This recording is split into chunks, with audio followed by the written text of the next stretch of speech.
প্রিয় শিক্ষার্থী বন্ধুরা, তোমরা তোমাদের শিক্ষার সমস্ত তথ্য জানতে এবং সকল সমস্যার সমাধান জানতে এখনই জয়েন করো আমাদের ফেসবুক গ্রুপে।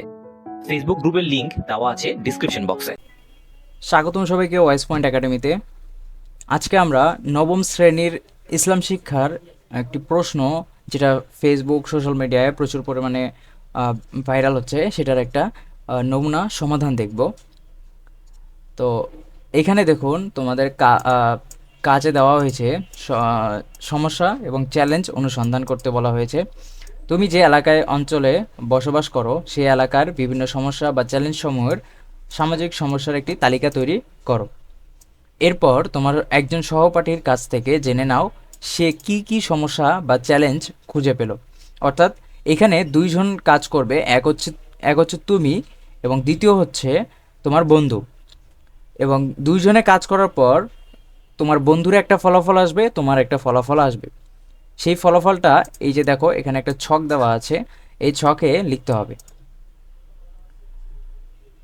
তো আমরা একটু এর সমাধানটা দেখি। সামাজিক সমস্যা বিশ্লেষণ করতে হলে প্রথমে আমাদের চারপাশের সমস্যা বা চ্যালেঞ্জগুলোর চিহ্নিত করা প্রয়োজন। নিচে একটি নমুনা ছক এবং এর মাধ্যমে বিভিন্ন সমস্যা ও চ্যালেঞ্জগুলো তালিকাভুক্ত করা হলো। এইখানে আমরা সিরিয়ালে দিয়েছি, তোমরা চাইলে ছক আকারেও দিতে পারো। অর্থাৎ এখানে হচ্ছে আমি যা খুঁজে পেয়েছি এই ছকে, এবং আমার বন্ধু যা খুঁজে পেয়েছে তা এই ছকের এই দ্বিতীয় নম্বর কলামে। এরপর দেখো এখানে কি বলা হয়েছে, আমি যা খুঁজে পেলাম, আমি আমার এলাকার মধ্যে যে সমস্যাগুলো খুঁজে পেয়েছি, প্রথমটা হচ্ছে বেকারত্ব, দ্বিতীয় শিক্ষার অভাব, 3 নম্বর পরিবারে সহিংসতা, 4 নম্বর মাদকাসক্তি, 5 নম্বর স্বাস্থ্যসেবা না পাওয়া, 6 নম্বর ধর্মীয় অসহিষ্ণুতা। এরপর আমার বন্ধু কোন জিনিসগুলো খুঁজে পেল তা আমরা একটু দেখে নেই। 1 নম্বর হচ্ছে পরিবেশ দূষণ, 2 নম্বর সামাজিক বৈষম্য, 3 নম্বর অবাধ তথ্য প্রবাহের সমস্যা, নারীদের প্রতি সহিংসতা, এরপর শিশু শ্রম। এই সমস্যাগুলো আমার বন্ধু খুঁজে পেয়েছে। তো এরপরে দেখো ইসলামের বিধিবিধান অনুযায়ী সমাধান। এই যে আমরা সমস্যাগুলো খুঁজে পেলাম, ইসলামী বিধিবিধান অনুযায়ী এর সমাধানগুলো কি, ইসলাম কি বলে যে এই সমস্যাগুলো সমাধানের জন্য আমাদের কোন পথগুলো নিতে হবে। প্রথমত বেকারত্ব দূর করার জন্য আমাদের ইসলামের কোন পথটা বেছে নিতে হবে। ইসলাম শ্রমের মর্যাদা দেয় এবং কাজ করার উৎসাহ দেয়। মুসলমানদের জন্য যে কোনো প্রকার কাজ করা জরুরি। ইসলামের নির্দেশনা অনুযায়ী সমাজের ধনীদের উচিত দরিদ্রদের জন্য কর্মসংস্থান সৃষ্টি করা। অর্থাৎ বেকারত্ব দূর করার জন্য ধনীরা এগিয়ে আসবে। এছাড়াও তোমরা নিজেরা কি করতে পারো, লিখতে পারো যে একজন ব্যক্তি নিজ উদ্যোগে একটা ব্যবসায় তৈরি করতে পারে অথবা অন্যদের কর্মসংস্থানে তৈরিতে সাহায্য করতে পারে। এরপর দেখো শিক্ষার অভাব দূর করার ক্ষেত্রে ইসলাম কি বলে। শিক্ষা ইসলামের একটি মৌলিক অধিকার। পবিত্র কোরআন ও হাদিসে শিক্ষা গ্রহণের গুরুত্ব নিয়ে অনেক আলোচনা হয়েছে। সমাজে শিক্ষার প্রসারে ইসলামী শিক্ষা প্রতিষ্ঠান গড়ে তোলা উচিত। অর্থাৎ এখানে ইসলামী শিক্ষার কথা বলা হয়েছে। এছাড়াও আমরা কি সামাজিক যে কোনো শিক্ষা গ্রহণের ক্ষেত্রে শিক্ষাক্ষেত্র গড়ে তোলার এখানে উপদেশ দেওয়া হয়েছে। এরপর পরিবারের সহিংসতা। ইসলাম পরিবারকে একটি গুরুত্বপূর্ণ প্রতিষ্ঠান হিসেবে দেখে। পরিবারের শান্তি প্রতিষ্ঠার জন্য ইসলামের দিক নির্দেশনা মেনে চলা, যেমন সহানুভূতি, প্রেম ও সঠিক সংলাপ, একে অপরকে সাহায্য করা, একে অপরের কথা বুঝতে চেষ্টা করা, পরিবারের সদস্যদের বিভিন্নভাবে সাহায্য করা, এটা একটা কি পরিবারের সহিংসতা বজায় রাখার ক্ষেত্রে কাজে দেয়। এরপর আরেকটি হচ্ছে কি মাদকাসক্তি। ইসলাম মাদক ও ভক্ষণের বিরুদ্ধে কঠোর, অর্থাৎ ইসলাম এগুলোকে সরাসরি নিষিদ্ধ করে। সমাজে সচেতনতা বৃদ্ধি এবং মাদকাসক্তি নিরোধ কর্মসূচি গ্রহণ করা প্রয়োজন। আমরা বিভিন্ন ধরনের ব্যানার তৈরি করতে পারি, বিভিন্ন পোস্টার তৈরি করতে পারি মাদকাসক্তির বিরুদ্ধে। এরপর স্বাস্থ্যসেবা না পাওয়া, এই সমস্যার সমাধান কি। ইসলামের নির্দেশনায় স্বাস্থ্য রক্ষা ও চিকিৎসার গুরুত্ব রয়েছে। ইসলামী সমাজে দরিদ্রদের চিকিৎসার দায়িত্ব নিতে হবে এবং স্বাস্থ্যসেবা নিশ্চিত করতে হবে। অর্থাৎ আমাদের দেশের সরকার এবং আমরা নিজেরা কি করব, দরিদ্রদের জন্য প্রাথমিক যে চিকিৎসা সেগুলোর দায়িত্ব নিব এবং মাধ্যমিক যে চিকিৎসাগুলো তার জন্য সরকারি বিভিন্ন যে প্রতিষ্ঠানগুলো রয়েছে সেই হাসপাতালগুলোর একটা ভালো সার্ভিস দেওয়ার চেষ্টা করতে হবে। এরপর ধর্মীয় অসহিষ্ণুতা, এর জন্য ইসলাম কি বলে? ইসলামে বিভিন্ন ধর্মের প্রতি সম্মান প্রদর্শনের কথা বলা হয়েছে, অর্থাৎ ইসলামও বলা হয়েছে যে তোমরা প্রত্যেকটি ধর্মকে সম্মান প্রদর্শন করো, পারস্পরিক শ্রদ্ধা ও সহিষ্ণুতা পরিবেশ তৈরি করতে পারে। এইভাবেই ইসলামের বিধিবিধান অনুসরণ করে আমাদের সমাজের সমস্যাগুলোর সমাধান করা সম্ভব। এই ছিল কাজ 1-এর সমাধান। এরপর কাজ 2-এর সমাধানটা আমরা একটু দেখে নিই। সমস্যা সমাধান, নির্বাচন ও পর্যালোচনা এই জায়গায়। এরপর হচ্ছে তোমার এলাকার বিভিন্ন সামাজিক সমস্যা খুঁজে পেয়েছো। এবার 4জন সহপাঠী আলোচনা করে কাজ 1-এর তালিকা হতে একটি সমস্যা নির্বাচন করো যে সমস্যাটি সমাধান করা তোমার পক্ষে সম্ভব হবে। অর্থাৎ এই যে আমি এবং আমার বন্ধু মিলে যে একটা তালিকা তৈরি করলাম, তোমরা মনে রাখো এটা কিন্তু তোমাদেরকে একটা ছকে তৈরি করতে হবে। সো এই যে তালিকা তৈরি করলাম, এখান থেকে একটা বিষয় আমাদের নির্ধারণ করতে হবে যেটা নিয়ে আমরা কাজ করব। এরপর দেখুন, সমস্যাটি নির্বাচনের পক্ষে এককভাবে তোমার যুক্তি তুলে ধরো। এই সমস্যাটি সমাধানের ক্ষেত্রে আমার নিজস্ব যে যুক্তিগুলো রয়েছে তা তুলে ধরতে হবে। এখানে দেখো একটা নমুনা ছক দেওয়া আছে, সামাজিক গুরুত্ব এবং ধর্মীয় গুরুত্ব।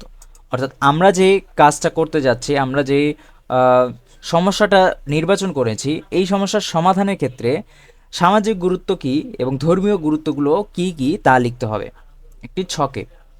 এরপর তোমরা 4জন সহপাঠী আলোচনা করে নির্বাচিত সমস্যাটি কিভাবে সমাধান করা যেতে পারে তার একটি পরিকল্পনা তৈরি করে উপস্থাপন করো। ওকে, এটা উপরে হবে। আচ্ছা দেখুন তো, একটি কি পরিকল্পনা তৈরি করে উপস্থাপন করতে বলা হয়েছে। নির্বাচিত সদস্যদের নাম, এখানে কি কি দিতে হবে? নির্বাচিত সদস্যদের নাম, এই সমস্যার চ্যালেঞ্জটি সমাধানের উদ্দেশ্য, সময়, কার কার সহায়তা প্রয়োজন, সহসা দায়িত্ব বন্টন, ইসলামের বিধিবিধান ও নির্দেশনা চর্চা বা প্রয়োগ, নৈতিক ও মানবিক দিকসমূহ।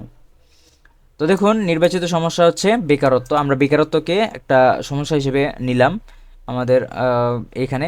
ওকে, এরপর হচ্ছে সামাজিক গুরুত্ব কি?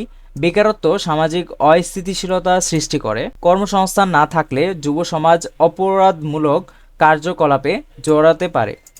এরপর ধর্মীয় গুরুত্ব, ইসলাম শ্রমের গুরুত্বকে বিশেষভাবে গুরুত্ব দেয়। বেকারত্বের সমস্যা সমাধানে মুসলমানদের জন্য একটি নৈতিক দায়িত্ব। এখন হচ্ছে পরিকল্পনা। তো পরিকল্পনাতে প্রথমে আমাদের কি করতে হবে? সমস্যার নাম লিখতে হবে, বেকারত্ব, সমস্যা চ্যালেঞ্জটি সমাধানের উদ্দেশ্যটা কি? কর্মসংস্থান সৃষ্টি করে যুবকদের উন্নয়ন করা, আত্মনির্ভরশীলতা ও সামাজিক স্থিতিশীলতা বৃদ্ধি। তো এর জন্য আমাদের সময় লাগবে কত? 3 মাস। অর্থাৎ আমরা ধরে নিলাম যে 3 মাসের মধ্যে আমরা একটু চেষ্টা করব যেন সমাজে বেকারত্ব দূর করা যায়। এরপর কার কার সহায়তা প্রয়োজন? স্থানীয় সরকার ও সংশ্লিষ্ট কর্তৃপক্ষ, স্থানীয় ব্যবসায়ী ও উদ্যোক্তারা, সমাজের শিক্ষিত যুবক যুবতী। আমাদের এই 3 শ্রেণীর লোকদের অবশ্যই সহায়তা প্রয়োজন হবে। এবার সহসা দায়িত্ব বন্টন, অর্থাৎ কে কোন কাজটি করব তা আগে থেকে বন্টন করে নেওয়া, বিশ্লেষণ করে নেওয়া, আলাদা করে ঠিক করে নেওয়া। প্রকল্প সমন্বয়ক, একজন সহপাঠী যিনি সব তথ্য ও কাজের অগ্রগতি নজরে রাখবে। তোমাদের মধ্যে একজন কি করবে? যে সকল কাজের অগ্রগতি নিজের চোখে অব্যাহত করে দেখে সেটা কি লিখে রাখবে। অবহিতকর টিম, 2জন সহপাঠী যারা স্থানীয় জনগণের মধ্যে সচেতনতা বৃদ্ধির জন্য কাজ করবে। অর্থাৎ এনারা কি করবে? বেকারত্বের কারণ, এর ফলে যে সমস্যাগুলো হয় এটি দূর করার উপায়, এই জাতীয় জিনিসপত্র বা এই জাতীয় যে জ্ঞানগুলো রয়েছে সেগুলো আমাদের সমাজের জনগণের কাছে এই 2জন তুলে ধরবে। ব্যবসায়ীদের যোগাযোগ, একজন সহপাঠী যিনি স্থানীয় ব্যবসায়ীদের সাথে যোগাযোগ স্থাপন করবেন। অর্থাৎ আমাদের মধ্যে একজন কি করবে? স্থানীয় একজন ব্যবসায়ীর সঙ্গে এই নিয়ে আলোচনা করবে যে আমরা যদি আপনার ব্যবসায়ের মাধ্যমে আমাদের সমাজের বেকারত্ব দূরের সহায়তা করতে পারি তাহলে কেমন হয়, এই নিয়ে আলোচনা করবে। এরপর শিক্ষা ব্যবস্থা, একজন সহপাঠী যিনি কর্মশালা বা প্রশিক্ষণের আয়োজন করবেন। এরপর ইসলামী বিধিবিধান ও নির্দেশনার চর্চা বা প্রয়োগ, প্রকল্পের অধীনে শ্রমের গুরুত্ব সম্পর্কে ইসলামিক আলোচনা, উদ্যোক্তা ও কর্মসংস্থান সংক্রান্ত ইসলামী নির্দেশনা প্রচার। অর্থাৎ আমরা যদি উদ্যোক্তা এবং কর্মসংস্থান সম্পর্কে ইসলামী নির্দেশনাগুলো আমাদের ইসলামী যে কোরআন শরীফ এবং আল কোরআন, তারপরে হচ্ছে বিভিন্ন যে হাদিস গ্রন্থ রয়েছে সেগুলোতে কি কর্ম এবং উদ্যোক্তা এবং কর্মসংস্থান নিয়ে কি কি বলা হয়েছে তা সম্পর্কে আমরা প্রচার করতে পারি।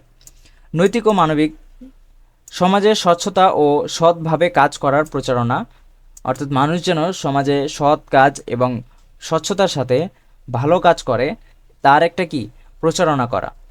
মানবিক দৃষ্টিভঙ্গি নিয়ে সহায়তা প্রদান ও সহযোগিতার বৃদ্ধির লক্ষ্যে কাজ করা। অর্থাৎ ধরেন যে আমার একটা ব্যবসায় আছে, আমি যেন নিজে একা না থেকে মানুষের সাথে আরও দক্ষতা বৃদ্ধির মাধ্যমে আমার কোম্পানিতে বেকারত্ব দূরের লক্ষ্যে মানুষকে যুক্ত করতে পারি। এই প্রকল্পের মাধ্যমে আমরা বেকারত্বের সমস্যার সমাধান করতে পারবো এবং সমাজে ইতিবাচক পরিবর্তন আনতে সক্ষম হব। এখন দেখো কাজ নাম্বার 3, প্রতিবেদন লিখি। এখানে একটি প্রতিবেদন লিখতে বলা হয়েছে। তোমার বিদ্যালয়ে বা এলাকার একটি ইতিবাচক উদ্যোগ চিহ্নিত করে ইসলামের নির্দেশনা, বিধিবিধান ও রীতিনীতি ইত্যাদির আলোকে ইতিবাচক উদ্যোগটির স্বরূপ, উদ্যোগে গ্রহণের কারণ ও ফলাফল বিশ্লেষণ করে একটি প্রতিবেদন লেখো। প্রতিবেদন, স্কুলে সাহিত্য ও সংস্কৃতি উৎসব। উদ্যোগটির স্বরূপ, আমাদের বিদ্যালয়ে সম্প্রতি একটি সাহিত্য ও সংস্কৃতি উৎসব অনুষ্ঠান হয়েছে। এই উদ্যোগটির মাধ্যমে ছাত্রছাত্রীদের সাহিত্য, সংস্কৃতি এবং ইসলামী মূল্যবোধের উপর ভিত্তি করে বিভিন্ন প্রতিযোগিতার আয়োজন করা হয়। উৎসবে কোরআন তেলাওয়াত, কবিতা পাঠ, গল্প বলা ও সাংস্কৃতিক অনুষ্ঠান অন্তর্ভুক্ত ছিল। উদ্যোগ গ্রহণের কারণ, উদ্যোগ গ্রহণের কারণগুলো কি? শিক্ষার্থীদের মেধা বিকাশ, সাহিত্য ও সংস্কৃতির মাধ্যমে শিক্ষার্থীরা তাদের সৃজনশীলতা প্রকাশ করতে পারে। 2 নম্বর হচ্ছে ইসলামী মূল্যবোধের চর্চা। ইসলাম সাহিত্য ও সংস্কৃতির মাধ্যমে শিক্ষা গ্রহণের গুরুত্ব দেয়। এই উৎসবের মাধ্যমে ধর্মীয় শিক্ষার প্রসার ঘটানো। সামাজিক সংহতি, উৎসবের মাধ্যমে বিদ্যালয়ের ছাত্রছাত্রীদের মধ্যে বন্ধন দৃঢ় করা। ফলাফল কি? উপস্থিতি, উৎসবে ব্যাপক উপস্থিতি লক্ষ্য করা গেছে। শিক্ষার্থীরা উৎসবটি উপভোগ করেছে এবং তাদের অংশগ্রহণ ছিল সক্রিয়। সৃজনশীলতা বৃদ্ধি, প্রতিযোগিতাগুলোতে শিক্ষার্থীদের সৃজনশীলতা ও আত্মবিশ্বাস বৃদ্ধি পেয়েছে। ধর্মীয় শিক্ষা, ইসলামী মূল্যবোধ সম্পর্কে শিক্ষার্থীদের সচেতনতা বৃদ্ধি পেয়েছে এবং তারা ইসলামের নীতিমালা অনুযায়ী জীবনযাপনে অনুপ্রাণিত হয়েছে। উপসংহারে আমরা কি লিখতে পারি? এই উদ্যোগটি শুধু একটি সাংস্কৃতিক উৎসব ছিল না, বরং একটি শিক্ষার্থীদের মধ্যে ইসলামী মূল্যবোধ ও নৈতিক শিক্ষার প্রসারণ ঘটানোর একটি মাধ্যম। বিদ্যালয়ের এই ধরনের উদ্যোগ সমাজে ইতিবাচক পরিবর্তন আনতে সক্ষম। আশা করি ভবিষ্যতেও এই ধরনের কার্যক্রম চলমান থাকবে। এরপর 4 নম্বর কাজে কি বলা হয়েছে? ইসলামীর বিধিবিধান দৈনন্দিন জীবনে অনুশীলন করি। তুমি যে সামাজিক সমস্যা বিশ্লেষণ করেছো, তোমার এলাকার বিভিন্ন সামাজিক সমস্যা চিহ্নিত, সমাধানযোগ্য সমস্যা নির্বাচন, সমাধান পরিকল্পনা ইত্যাদি, ইসলামের বিধিবিধানের আলোকে তা সমাধান করার জন্য তোমার দৈনন্দিন জীবনে কোন কোন ক্ষেত্রে পরিবর্তন প্রয়োজন তা চিহ্নিত করে কিভাবে অনুশীলন করবে তা উল্লেখ করো। ইসলামের বিধিবিধান দৈনন্দিন জীবনের অনুশীলন। নির্বাচিত সামাজিক সমস্যা, বেকারত্ব, পরিবর্তনের প্রয়োজন, শ্রমের প্রতি গুরুত্ব। ইসলামে শ্রমকে মর্যাদা দেওয়া হয়েছে। আমাকে আত্মনির্ভরশীল হতে হবে এবং নিজেকে কাজের জন্য প্রস্তুত করতে হবে। উদ্যোক্তা মানসিকতা, নতুন ব্যবসায় উদ্যোগে সক্রিয় হওয়ার জন্য উদ্যোগী হতে হবে। এরপর দরিদ্রদের প্রতি সহানুভূতি, সমাজে বেকারত্বের সমস্যা সমাধানে দরিদ্রদের জন্য সহায়তার হাত বাড়াতে হবে। কিভাবে অনুশীলন করব? শিক্ষা ও প্রশিক্ষণ, নতুন দক্ষতা অর্জনের জন্য বিভিন্ন প্রশিক্ষণ কর্মসূচিতে অংশগ্রহণ করব, যেমন কম্পিউটার বা কারিগরি শিক্ষা।